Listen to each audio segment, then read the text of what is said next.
Like, share and subscribe. లేవి కాండము 8వ అధ్యాయము.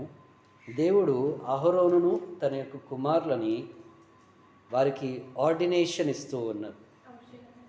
వాళ్ళని పనులేం చేయాలో చెప్పినాడు గనక ఇప్పుడు వాళ్ళని దేవుడు ఆ పని కోసము నిలబెట్టినాడు గనక ఒక్కొక్కరు ఏమేం చేయాలో తెలుసుకున్నారు గనక ఇప్పుడు ఆ బాధ్యతని వాళ్ళకి పూర్తిగా అప్పచెప్పాలంటే ఎలా అప్పచెప్పాలి? వాళ్ళకి ఏదో ఒక పోస్టింగ్ ఇవ్వాలి. ఎలా పోస్టింగ్ ఇవ్వాలి? ఈ రోజులు నేను ఎక్కడైనా కంపెనీలో జాయిన్ అయ్యాను అనుకోండి, జాయిన్ అయితే నాకేమిస్తారు? ఒక అపాయింట్మెంట్ ఆర్డర్ నేను అప్లై చేసిన దానికి ఇస్తారు. పలానా వ్యక్తి పలానా రోజున పలానా పోస్టింగ్కి అప్లై చేసినాడు, ఇతను సెలెక్ట్ అయినాడు, ఇతను ఈ రోజు నుంచి స్టార్ట్ అనేసి అని చెప్పేసి అపాయింట్మెంట్ లెటర్ ఇస్తారు. అందులోనే నీ జీతం ఇంత అనేసి అని నియమించి పెట్టేస్తారు. సంవత్సరానికి నీ జీతం ఇంత పెరుగుతుందని అక్కడే పర్సంటేజ్ కూడా రాసేస్తారు అపాయింట్మెంట్ లెటర్లో. అయితే ఇక్కడ దేవుడు వాళ్ళని అపాయింట్ చేశాడు, కానీ ఎప్పటి నుంచి విధులు తీసుకోవాలన్నది మట్టుకు ఇంకా ప్రిపేర్ కాదు. హల్లెలూయా.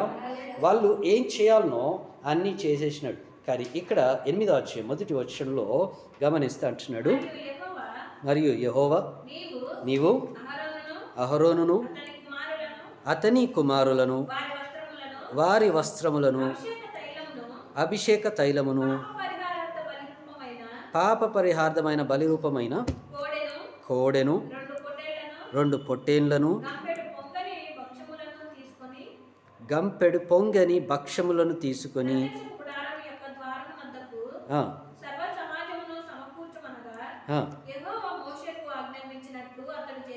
చాలండి. అయితే వీళ్ళని ఆర్డినేషన్ చేయాలి, వీళ్ళని అభిషేకించాలి, వీళ్ళని అపాయింట్ చేయాలంటే ఎలా చేయాలి అని అంటే దేవుడు చెప్తున్నాడు. వీళ్ళు వచ్చేటప్పుడు భక్ష్యములు అంటే ఏంటి తెలుసా అంటే పొంగని భక్ష్యములు. మనం ఈ రోజున బిస్కెట్స్ అనేసి అని అంటాం. బిస్కెట్స్ను, పొంగనటువంటి బిస్కెట్స్ను, దాంతోపాటు ఏమేమి తీసుకొని రావాలన్నారు? వారి యొక్క వస్త్రములను. అంటే దేవుడు వాళ్ళకి చెప్పాడు కదా ఏ వస్త్రాలు వేసుకోవాలో అనేసని, ఆ వస్త్రములను కూడా తీసుకొని రావాలి. ఏ వస్త్రాలు అనేసని రానున్నటువంటి రోజుల్లో ఇంకా క్లియర్గా అక్కడ రాయబడి ఉంటుంది. మనం దాన్ని ధ్యానించినప్పుడు మనం చూద్దాం. ఓకేనా? దేవుడు వాళ్ళకి ఇచ్చినటువంటి వస్త్రములను ఏమి అలంకరించుకోవాలన్నాడో వాటి గురించి, వస్త్రముల గురించి, దాని తర్వాత వారికి బలిగా అర్పించేటువంటి ఆ యొక్క కోడె దూడను, రొట్టెను తీసుకొని రావాలనేసి తీసుకొని వీళ్ళు మట్టుకే కాదు, సమాజం అందరినీ, అంటే ఇజ్రాయిలీలందరినీ 12 గోత్రపు వాళ్ళని, అందులో లేవీయుల్ని దేవుడు ఎంచుకుంటున్నాడు గనక మిగతా 11 గోత్రపు వాళ్ళని తీసుకొచ్చి వాళ్ళ ముందు ఎక్కడ, అది కూడా ప్రత్యక్ష గుడారం ఎదుట వీరిని అభిషేకం చేయాలి. హల్లెలూయా. వాటిని వధించి వాటి యొక్క రక్తాన్ని ప్రోక్షించటము ఇవన్నీ చేయాలనేసి అని అంటున్నాడు. కానీ దానికంటే ముందుగా 3-4 వచనాల్లో అంటున్నాడు. చూడండి, 4వ వచనం. యెహోవా మోషేకు సమాజము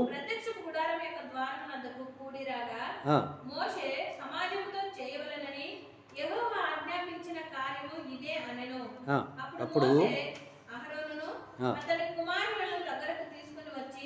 నీళ్లతో వారికి తలస్నానం చేయించెను.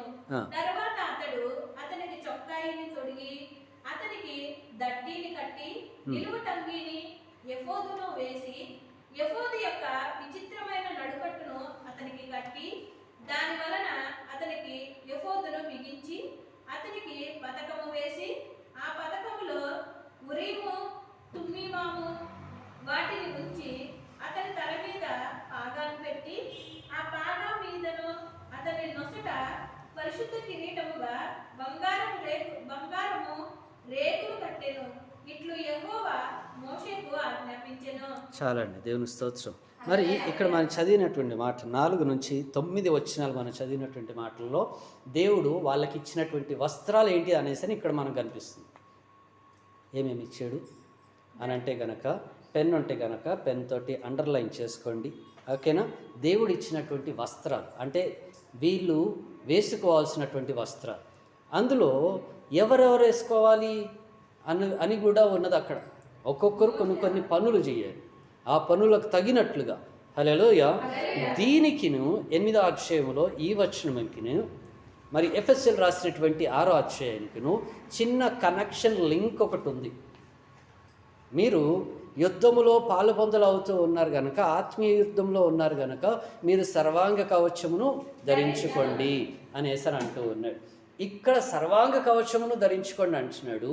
ఇక్కడ పాత నిబంధనకు వచ్చే వరకు నేను ఇచ్చేటువంటి ఈ యొక్క వస్త్రములు ధరించుకోండి అని అంటున్నాడు. మరి ఎక్కడ చూసినా కానీ ఈ మధ్యకాలంలో అన్ని చర్చిల్లో కాదు, కొన్ని చర్చిల్లోనే క్యాథలిక్స్లో కొంతమంది నిలువటంగి వేసుకుంటారు. ఈ యొక్క భుజాల నుంచి ఇది ఇలా ఒక షోల్డర్ మీద నుంచి ఒకటి పట్టీలాగా ఉంటుంది, బట్ట ఒకటి పట్టీలాగా ఉంటుంది. దాదాపుగా ఎన్నంటే 10 అడుగుల దాకా ఉంటుంది. అది సెంటర్లో పెట్టేసి వేసుకుంటారు. దానికి అటుపక్కో సిలువ ఇటుపక్కో సిలువ ఉంటుంది. ఇంకొంతమంది అయితే కనుక సిఎస్ఐ చర్చ్ వాళ్ళు అంటే కనుక వాళ్ళు కేవలం నిలువటంగి వేసుకొని నల్లని తాడు కట్టుకుంటారు. కొంతమంది నల్ల తాడు కడతారు, కొంతమంది తెల్ల తాడు కడతారు. నల్ల తాడుకును తెల్ల తాడుకి అక్కడ డిఫరెన్సియేషన్ ఉంది. ఏంటి ఆ డిఫరెన్సియేషన్ అంటే వీళ్ళ సర్వీస్ ఎక్కువ ఉంది, వీళ్ళ సర్వీస్ తక్కువ ఉంది అనేసరి. బ్లాక్ దారం కట్టుకున్న వాళ్ళ యొక్క సర్వీస్ తక్కువ, వైట్ కట్టుకున్న వాళ్ళది ఎక్కువ. మళ్ళీ ఈ యొక్క నిలువటంగి కూడా అందరు తెల్లది వేసుకోవాలి అనేసి అని అంటారు. కానీ ఈ మధ్య కాలంలో కలర్లు మారుతున్నాయండి. ఈ మధ్య కాలంలో ఏ కలర్ వచ్చింది? Pink colour. పింక్ కలర్ ఏంటి? ఎక్కడని చెప్పాడా దేవుడు? ఒక్కొక్కరు ఒక్కొక్క రకమైనటువంటి కలర్లు వేసుకుంటూ నిలబడుతున్నారు.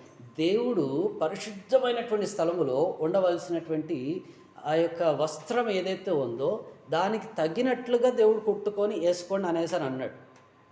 చాలామంది నన్ను కూడా అన్నారు, బైబిల్ కాలేజ్ నుంచి రాగానే, నువ్వు కూడా వేసుకోవచ్చు కదా. నేనెందుకు వేసుకోవాలి? వేసుకుంటే బాగుంటుంది కదా, నేనెందుకు వేసుకోవాలి? ఒకసారి ఆలోచించు, నేనెందుకు వేసుకోవాలి? దేవుడు ఇచ్చేది నేను వేసుకోవాలి, కానీ నా అంతలు నేను వేసుకుంటే నేను పరిశుద్ధిని కాదు కదా. ఏంటండి, చాలామంది ఈ యొక్క తెల్లని వస్త్రం వేసుకోవడము వదిలిపెట్టేసి ఈ మధ్యకాలంలో కాదు, చాలా పాతకాలం నుంచి white and white pant shirt వేస్తున్నారు. అలా ఉన్నదానికంటే ఇలా వేసుకుంది నయం అనేసి అని white and white pant shirt వేస్తున్నారు. ఇంకొంతమంది అయితే కనుక ఏమేస్తున్నారండి, పైజామా టైప్ పాస్టర్లు అలా వేస్తున్నారు. దేవుడు చెప్పాడా? దేవుడు ఎలా వేసుకోమని చెప్పాడు?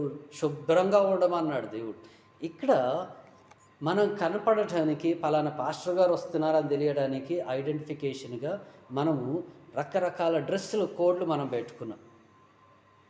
ఇప్పుడు ఇంకొంతమంది పాస్టర్లు అయితే టైలు కట్టుకుంటారు, షర్ట్ వేసుకుని టై కట్టుకుంటారు. ఇంకొంతమంది అయితే కోట్ కూడా వేసుకుంటారు.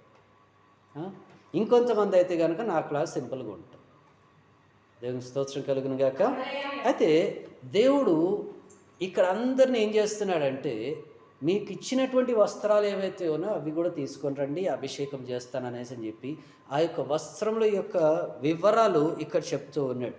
తలకేం పెట్టుకోవాలా, నడుంకేం కట్టుకోవాలా, చేతులు ఏం పట్టుకోవాలా, ఇవన్నీ దేవుడు చెప్తున్నాడు. ఎలాంటి వస్త్రాలు ధరించుకోవాలా, ఈ యొక్క ఛాతి మీద ఉన్నటువంటి ఈ యొక్క 12 గోత్రాలకు సంబంధించినటువంటిది బ్రెస్ట్ ప్లేట్స్ అనగా దాన్ని ఎలా ధరించుకోవాలి, దాన్ని ఎలా కట్టుకోవాలి. ఇష్టం ఉన్నట్టు కూడా కట్టుకోకూడదు, తెలుసా అండి? ఇష్టం ఉన్నట్టుగా దాన్ని నాకు నచ్చినట్టు నేను కట్టుకుంటా అంటే కనుక కాదు. ఏపోదు వస్త్రం ఎలా ధరించుకోవాలి, ఆయన కిరీటం ఎలా ఉండాలి. యాజకుడికి ఒక కిరీటం లాంటిది ఉంటుందంట. ఆ కిరీటం ఎలా కట్టుకోవాలి, దాని మీద బట్ట ఏది పెట్టుకోవాలి. హల్లెలూయా. ప్రతిదీ దేవుడు అన్నీ క్లియర్ డీటెయిల్డ్గా ఇస్తూ ఉంటే ఇక్కడ మనమేమో మనకు నచ్చినట్లుగా మనం చేస్తూ ఉన్నాం. హల్లెలూయా. దేవుడు ఇక్కడ అంటున్నాడు 10వ వచనంలో, then Moses took the anointing oil and put it on the tent of the Lord's presence and evening everything that was in it and in this day we declare it all to you the Lord. Hallelujah. 10వ వచనంలో ఏమని అంటూ ఉన్నాడు, మరియు మోషే అభిషేక తైలము తీసుకొని మందిరమును మందిరమును మందిరమును మందిరమును దానిలోనున్న సమస్తమును అభిషేకించి దానిలో ఉన్నటువంటి సమస్తమును అభిషేకించి వాటిని ప్రతిష్ఠించెను. ప్రతిష్ఠించెను. అతడు దానిలో కొంచెము చాలండి. ఏం చేసినాడంటే మోషే ఇవన్నీ తీసుకొని మందిరం దగ్గరికి వెళ్ళి అతని దగ్గర ఉన్నటువంటి తైలమును తీసుకొని వెళ్తున్నాడు, మందిరం దగ్గర పెడుతున్నాడు. వాటిని గురించి దేవుడు ప్రతిష్టపరుస్తున్నాడంట. హల్లెలూయా. ఏం చేస్తున్నాడండి? ప్రతిష్టపరుస్తున్నాడు. నీకు ఇచ్చేటువంటి వస్త్రాలను కూడా దేవుడు ప్రతిష్టపరుస్తున్నాడు. దేవునికి అనగా సేవకునికి ఇచ్చేటువంటి వస్త్రాలు కూడా ఇక్కడ వీళ్ళు సేవకులు. ఎవరండి వీళ్ళు? మందిరంలో దేవుడు ఎంచుకున్నటువంటి అహరోను, తన యొక్క కుమారులు, తన యొక్క సంతతి వారందరూ, లేవీలందరూ సేవకులు. హల్లెలూయా. ఈ రోజున సేవకులు అంటే పాస్టర్లు, ఇవాంజలిస్టులు మేము కాదండి. ఆ రోజుల్లో వాళ్ళు అనమాట. వాళ్ళకి ఇచ్చేటువంటి వస్త్రాల్లో దేవుడు అంటున్నాడు, ఇచ్చినటువంటి దాంట్లో ముందు దాన్ని ప్రతిష్టపరచు. ఎందుకు ప్రతిష్టపరచాలి? ఇది వేసుకుంటే గనక వీళ్ళు ఎలా ఉండాలి, వీళ్ళు వేసుకుంటే వీళ్ళ యొక్క నడువడికలు ఎలా ఉండాలి, వీళ్ళ పనులు ఎలా ఉండాలి, వీళ్ళ బాధ్యతలు ఎలా ఉండాలి అనేసి వీటిని క్లియర్గా ఎక్స్ప్లెయిన్ చేయటం, ప్రతిష్టపరచటం. అయ్యా ఇది వేసుకున్నాక నా ఇష్టం ఉన్నట్లుగా నేనుంటా, ఆ బురదలో నేనుంటా, లేకపోతే ఆ యొక్క ఏమంటారండి బూడిదలో నేనుంటా, అబ్బే ఆ రక్తం కోసే దగ్గర నేనుంటా, అట్లా కాదు. వేసుకున్నావా, నువ్వు వేసుకుంటే గనక, ఆ బట్టలు వేసుకుంటే గనక, ఆ బట్టలు ధరించుకుంటే గనక ఏ పని నీకు అప్పగించినాడో ఆ పని నువ్వు చేయాల్సిందే. ఉదాహరణకి మనము ఏదైనా కానీ బలి ఇస్తున్నాం అనుకోండి. ఇప్పుడు మనం ఏటను కోస్తున్నాం, మేకను కోస్తున్నాం. గొర్రెను కోసేటప్పుడు మనం కోసేసి అలా పక్కకు పెట్టేస్తాం. ఎందుకని? కోసేటప్పుడు మన దగ్గర నిలబడరు, దాని పక్కనే ఉండరు, కోసేసి పక్కకు పెట్టేస్తారు. ఎందుకని? రక్తం మన మీద చెల్లుతుంది అనేసి. కోడిని కోసినా కానీ అది గిలగిల కొట్టుకుంటూ ఏం చేస్తుంది? పక్కన ఉన్న వాటికి విసిరి కొట్టేస్తూ ఉంటుంది. అంటే రక్తం అనేది స్ప్లిట్ అవుతూ ఉంటుంది, రక్తం మన మీద అంటకూడదు. అలాంటిది లేవీలు ఈ యొక్క వస్త్రాన్ని ధరించుకొని అక్కడ ఉన్నదే వాళ్ళు బలిచ్చేటువంటి స్థలంలో వాళ్ళు చేసేదే బలిచ్చేటువంటి పనులు. అలాంటిది వారి యొక్క పాపముల నిమిత్తమై ఎత్తబడుతున్నటువంటి ఈ యొక్క గొర్రె పిల్ల యొక్క రక్తాన్ని వీళ్ళు పట్టుకొని ఏం చేయాలా చెప్పాలండి? వీళ్ళైతే పట్టుకుంటారు, లోపల తీసుకొని వెళ్ళాలి. మరి ఈయనకి ఆ రక్తం అంటితే ఏం చేయాలా చెప్పండి? ఆ రక్తం అంటితే ఏం చేయాలా? కోసేటప్పుడు రక్తం అంటుతుందా అంటదా? ఆ రక్తాన్ని ఏం చేయాలా? దేవుడు ఎందుకు గంగాలాన్ని అక్కడ పెట్టినాడో అర్థమైందా? ఆ రక్తాన్ని తీసుకొని అతను శుభ్రం చేసుకోనండి అనేసి అని అన్నాడు. ఏం శుభ్రం చేసుకోవాలా? రక్తం ఎక్కడైనా కానీ నీ మీద పడితే దాన్ని శుభ్రము వెంటనే చేసేసుకో. నీ లోపలికి వెళ్ళాక నేను వచ్చినాక నేను చేసుకుంటా కాదు. ఆ రక్తము నీ మీద పట్టి ఉండగా ఆ రక్తంని చూసుకొని నువ్వు అలాగే లోపలికి వెళ్ళి నువ్వు అక్కడ దేవుని యొక్క సన్నిధానంలో మందసం మీద ఆ రక్తాన్ని ప్రోక్షిస్తే కనుక దానికి విలువ ఉండదు. ఎందుకంటే ఆ రక్తం యొక్క పాపం అంతా కూడా నీ మీదకి ట్రాన్స్ఫర్ అయిపోతుంది కనుక నువ్వు అపవిత్రుడు అవుతావు. నువ్వు వెంటనే అక్కడనే పడి చచ్చిపోతావు అన్నమాట. ఇప్పుడు అర్థమైందా?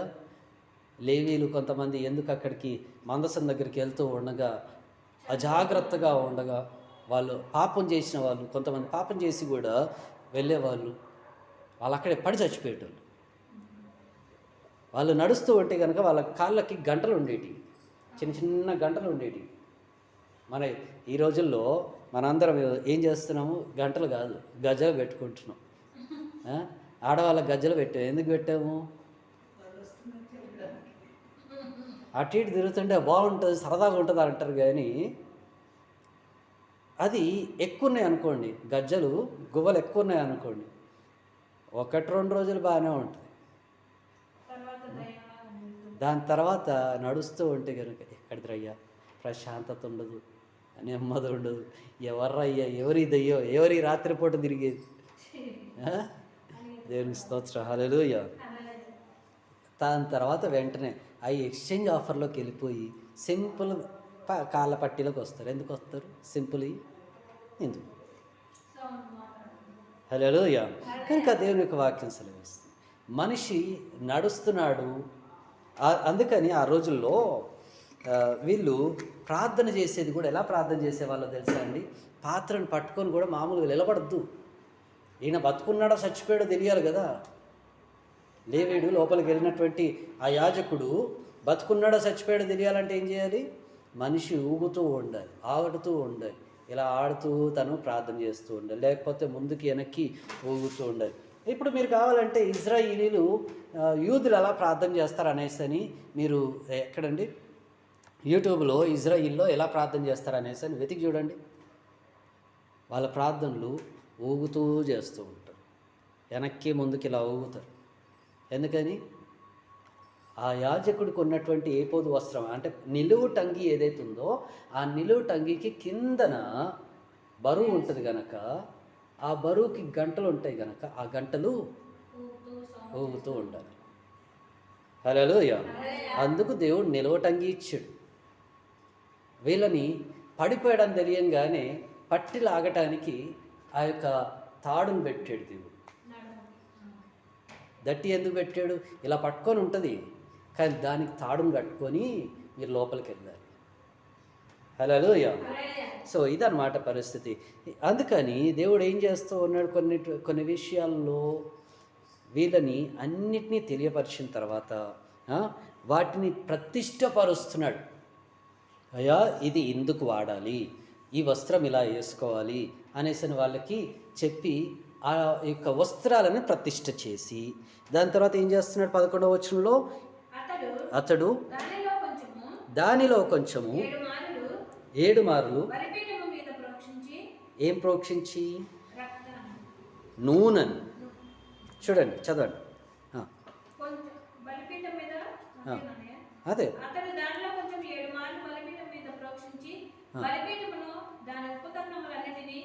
గంగాళమును దాని పీఠను ప్రతిష్ఠించుటకై వాటిని అభిషేకించెను. మరియు అతడు అభిషేక తైలములో కొంచెము అహరోను తల మీద పోసి అతన్ని ప్రతిష్ఠించుటకై అతనిని అభిషేకించెను. అప్పుడు అతడు అహరోను కుమారులను దగ్గరకు తీసుకుని వచ్చి వారికి చొక్కాయిలను తొడిగి వారికి దట్టీలను కట్టి వారికి కుల్లాయిలను పెట్టెను. ఇట్లు యెహోవా మోషేకు ఆజ్ఞాపించెను. చాలండి, దేవునికి స్తోత్రం. హల్లెలూయా. అది ఇక్కడ అంటున్నాడు చూడండి, ఏమని అంటున్నాడు? అక్కడున్న ప్రతిష్ఠ చేసిన తర్వాత అంటే బట్టలన్నిటినీ ప్రతిష్టపరిచిన తర్వాత అహరోనికి ఆ వస్త్రాలు వేసిన తర్వాత అహరోనుని కూడా తల మీద నూనె పోసి అభిషేకించిన తర్వాత ఇంకొంతమంది తన యొక్క పిల్లలు ఎవరైతే ఉన్నారో వాళ్ళకు కూడా ఈ యొక్క ఏపోదు వస్త్రాలను ధరింపజేసి ఏమేమి వేశారండి? ఏపోదు వస్త్రములను, దట్టిను మరియు కొల్లాయిలను. కొల్లాయిలు అంటే ఏంటిది? చిన్న టోపీ. ఏంటండి? చిన్న టోపీ. మీరు యూదుల్లో మీరు చూడొచ్చు, చిన్న టోపీలు ఉంటాయి. ఆ చిన్న టోపీ పెట్టాలి. ఆ టోపీ అర్థం ఏంటిది తెలుసా అండి? వీళ్ళందరూ సేవకులు అని దాని అర్థం.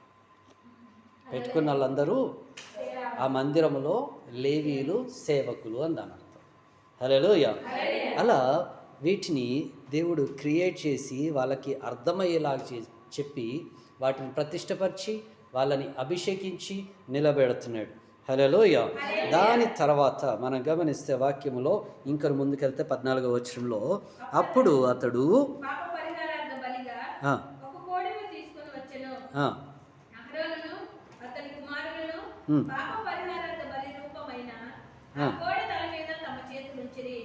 దాన్ని వధించిన తరువాత మోషే దాని రక్తమును తీసి బలిపీఠపు కొమ్ముల చుట్టూ వ్రేలితో దాన్ని చమిరి బలిపీఠము విషయమై పాప పరిహారము చేసి దాని నిమిత్తము ప్రాయశ్చిత్తము చేయటకై బలిపీఠము అడుగున రక్తమును పోసి దాన్ని ప్రతిష్ఠించెను. మోషే ఆంధ్రముల మీది కొవ్వంతటిని కాలేజము మీది ఒప్పను 2 మూత్ర గ్రంథులను వాటి కొవ్వును తీసి బలిపీఠము మీద దహించెను. చాలండి, దేవునికి స్తోత్రం. అయితే ఇక్కడ దేవుడు దేన్ని తీసుకొని పాప పరిహార్థమైనటువంటి బలిని అని అంటున్నాడు? ఒక కోడెని తీసుకొని. కోడె అంటే ఇక్కడ వీళ్ళని ఆ యొక్క వస్త్రాలు వేసిన తర్వాత వెళ్ళిపోండి డ్యూటీలు చేయండి అనేసారు అన్నట్లా. ఏమంటున్నాడు? అభిషేకించిన తర్వాత వీళ్ళు ఇంకనూ ఏదైనా అపవిత్రత కలిగి ఉంటే ఆ యొక్క అపవిత్రత పోయేలాగిన పాప పరిహార్థమైనటువంటి బలిని అనగా దహన బలిని కూడా దేవుడు చూస్తూ ఉన్నాడు. ఈ యొక్క దహన బలిని అర్పించేటప్పుడు ఏంటిదంటే మీన్స్ ఆఫ్ ప్యూరిఫికేషన్, వాళ్ళని దేవుడు పరిశుద్ధపరుస్తున్నాడు అని దాని అర్థం. హల్లెలూయ. ఇది దేవునికి అతి శ్రేష్టమైనటువంటి అర్పణగా కనిపిస్తూ ఉంది. అందుకని వీళ్ళు ఏం చేస్తూ ఉన్నారు? 18వ వచనంలో మోషే దాన్ని దహన బలికి తీసుకొని వచ్చిన తర్వాత వాటన్నిటినీ సమకూర్చి వాటిని కట్ చేసి వాటిని కడిగి వాటి యొక్క ఆంతర్యాలన్నీ కూడా అనగా అన్నిటినీ పరిశుద్ధపరిచి దాని యొక్క చర్మాన్ని తీసి పక్కన పడేసి అన్నిటినీ కడిగి దహన బలిపీఠం మీద కర్రలను పేర్చి కర్రలతో పాటు వీటిని పేర్చి కొవ్వును కూడా వేసేసి అన్నిటినీ దహించినాడు. హల్లెలూయా. ఇలా దహించింది దేవునికి ఇంపైనటువంటి సువాసన కలిగినది అర్పణగా దేవునికి కనిపిస్తూ ఉంది. కనుక 22వ వచనంలో అక్కడ ఒకటి మట్టుకే కాదండి, ఎన్ని తెస్తున్నాడు చూడండి.